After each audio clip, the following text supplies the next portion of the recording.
Hello दोस्तों, यथार्थ Hindi education classes में आप सभी का स्वागत है। जैसा कि हिंदी साहित्य के कुछ इम्पोर्टेंट प्रश्न हम पढ़ रहे हैं, इससे पहले की कुछ सीरीज कंप्लीट हो चुकी है और उसी में आज की आगे की सीरीज है। 60 तक के क्वेश्चन पहले की सीरीज में आ चुके थे। तो चलिए स्टार्ट करते हैं अपनी क्लास को। अगर चैनल पर नए हो तो चैनल को सब्सक्राइब जरूर कीजिएगा। पहला प्रश्न है आज का, आधुनिक कविता के सुमेरु नाम से निम्न में कौन उपन्यासकार जाने जाते हैं? आधुनिक कविता के सुमेरु के नाम से जाने जाने वाले उपन्यासकार का नाम बताना है। ऑप्शन दिए गए हैं और इसके लिए राइट आंसर है ऑप्शन बी, जयशंकर प्रसाद। जयशंकर प्रसाद को आधुनिक कविता के सुमेरु के रूप में जाना जाता है। एक भूतपूर्व विद्रोही का आत्मकथन। क्वेश्चन है, एक भूतपूर्व विद्रोही का आत्मकथन किसकी रचना है? ऑप्शन दिए गए हैं। राइट आंसर इसके लिए है गजानन माधव मुक्तिबोध की यह रचना है। एक भूतपूर्व विद्रोही का आत्मकथन गजानन माधव मुक्तिबोध की रचना है। अगला प्रश्न है कि निम्न में से किस रचनाकार के द्वारा बाल्यकाल में अंबर नाम से कविताएं लिखी जाती थी? कौन से थे जिन्होंने अंबर नाम से रचनाएं लिखी? इसके लिए राइट आंसर है Pitambar Dutt Barthwal. Option C right answer है। पीताम्बर दत्त बरथवाल के द्वारा अंबर नाम से रचनाएं लिखी जाती थी। नहीं फूलते कुसुम मात्र राजाओं के उपवन में, अमित बार खिलते वे दूर कुंज कानन में, पंक्ति किसके द्वारा लिखी गई है? नहीं फूलते कुसुम मात्र राजाओं के उपवन में, अमित बार खिलते वे दूर कुंज कानन में, इस पंक्ति के लेखक का नाम बताना है।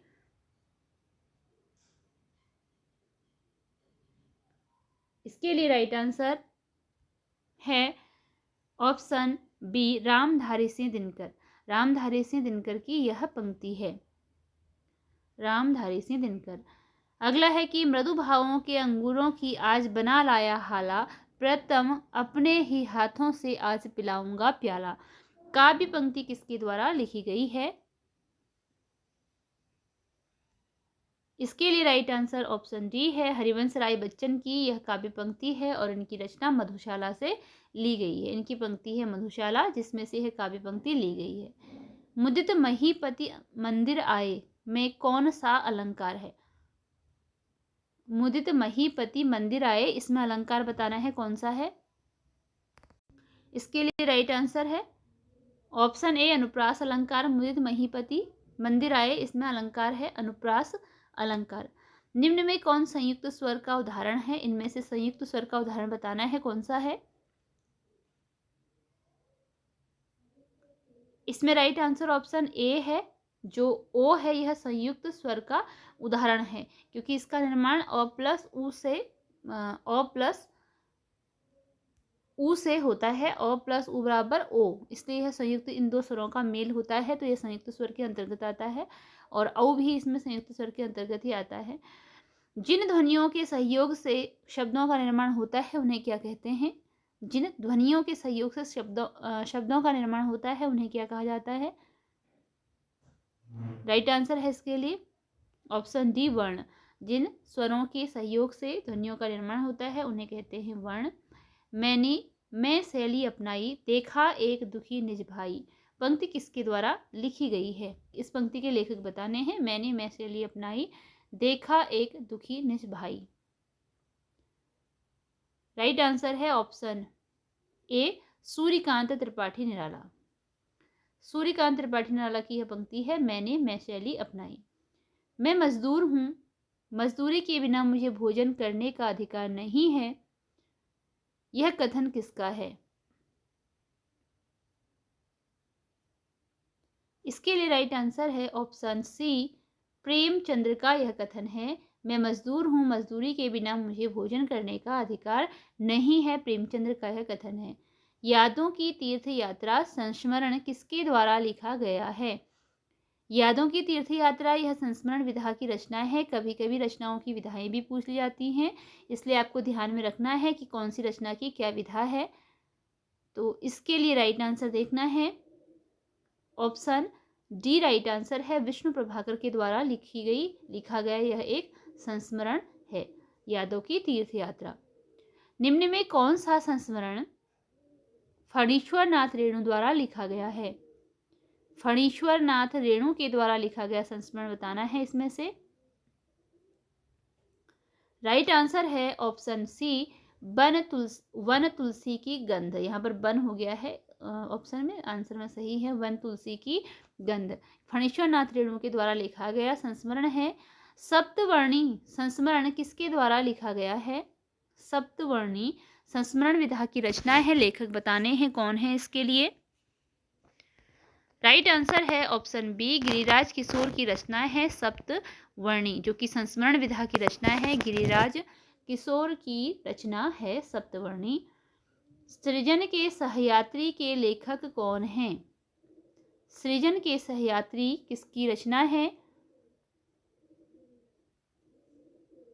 इसके लिए राइट आंसर रविंद्र कालिया है, ऑप्शन डी, सृजन के सहयात्री रविंद्र कालिया की रचना है। चिड़िया रैन बसेरा संस्मरण किसके द्वारा लिखा गया है? चिड़िया रैन बसेरा संस्मरण विधा की रचना है, किसके द्वारा लिखा गया है बताना है आपको। ऑप्शन डी राइट आंसर है इसमें, विद्यानिवास मिश्र की रचना है चिड़िया रैन बसेरा। यह रचना है विद्यानिवास मिश्र की। विद्यापति के नाटक गोरक्ष विजय में कितने अंक हैं? विद्यापति की रचना है जो कि नाटक विधा की है, और गोरक्ष विजय जिसका नाम है, गोरक्ष विजय है यह। तो गोरक्ष विजय में कितने अंक हैं यह बताना है। राइट आंसर ऑप्शन ए है, यह इसमें एक अंक है क्योंकि यह एकांकी नाटक है, एक अंक का नाटक है अर्थात एकांकी नाटक है। निम्न में से किस कवि ने स्वयं को खेलन कवि कहा है? राइट आंसर है ऑप्शन सी, विद्यापति ने स्वयं के लिए खेलन कवि शब्द प्रयुक्त किया है, यानी कि स्वयं को खेलन कवि कहा है विद्यापति ने। चक्षु निम्न में से किस शब्द का पर्यायवाची है?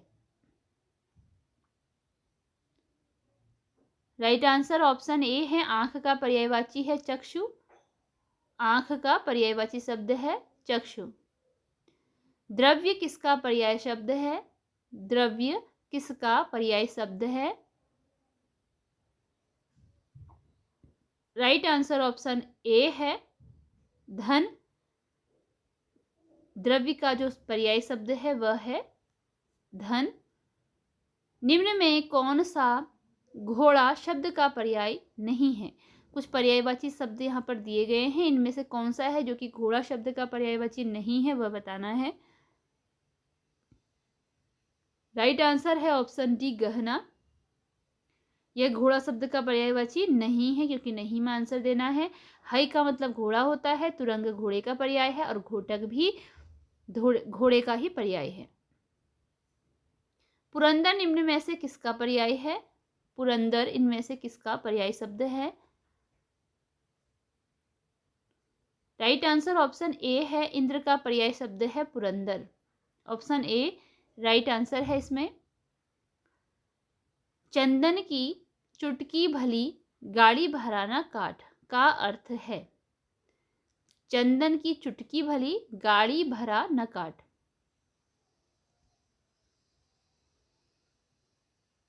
इसके लिए राइट आंसर है कि अच्छी वस्तु तो थोड़ी ही भली, अर्थात कि जो अच्छी वस्तु है वह कम भी हो तब भी वह अच्छी ही होती है। रामेश्वर शुक्ल अंचल किस युग के कवि हैं? रामेश्वर शुक्ल अंचल किस युग के कवि हैं? इसके लिए राइट आंसर है ऑप्शन ए, प्रगतिवाद के कवि हैं रामेश्वर शुक्ल अंचल। प्रगतिवाद, प्रगति, यहाँ पर प्रगति है, ये है प्रगतिवाद के कवि हैं। सुमित्रा नंदन पंत की रचना युगवाणी किस काल से संबंधित है, यानी कि किस युग से संबंधित है, यह बतानी है। युगवाणी,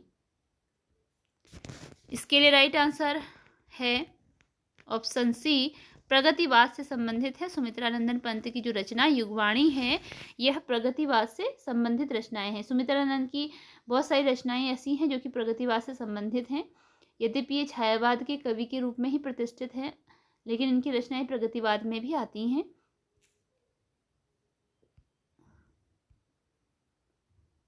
अगला है बलिपथ के गीत निम्न में से किसकी रचना है? बलिपथ के गीत। तो राइट आंसर इसका है ऑप्शन डी, जगन्नाथ प्रसाद मिलिंद की रचना है बलिपथ के गीत। पुरानी जूतियों का कोरस निम्न में से किसकी रचना है? पुरानी जूतियों का कोरस के रचनाकार बताने हैं, कौन है? ऑप्शन बी राइट आंसर है। पुरानी जूतियों का कोरस जो रचना है, यह नागार्जुन की रचना है। भावाधिपति नाम निम्न में से किस कवि को दिया गया है? भावाधिपति नाम किस कवि को दिया गया है? राइट आंसर है ऑप्शन सी, सूरदास को यह नाम दिया गया है भावाधिपति। सूरदास के लिए भावाधिपति नाम दिया गया है। रसखान का वास्तविक नाम निम्न में से कौन सा है? रसखान का वास्तविक नाम क्या है?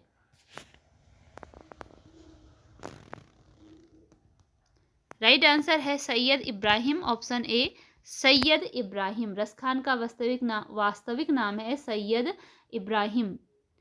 प्रयोगवाद शब्द का प्रथम प्रयोग किसके द्वारा किया गया? प्रयोगवाद शब्द का प्रथम प्रयोग किसके द्वारा किया गया?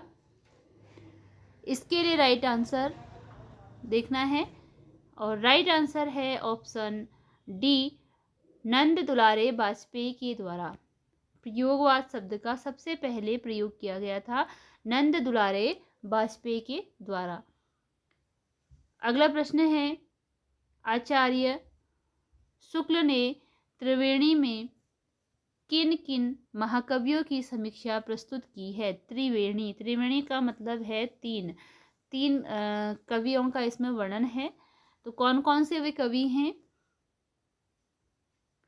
ऑप्शन दिए गए हैं और तीनों कवियों के राइट आंसर है ऑप्शन ए, तुलसी, जायसी और सूरदास। सूर, तुलसी और जायसी त्रिवेणी के तीन कवि हैं जिनका वर्णन रामचंद्र शुक्ल ने त्रिवेणी रचना में किया है। इसी के साथ आज की यह वीडियो यहीं पर एंड होती है। मिलते हैं अगली वीडियो में कुछ नए प्रश्नों के साथ। चैनल पर अगर नए हैं तो चैनल को सब्सक्राइब जरूर कीजिएगा। धन्यवाद।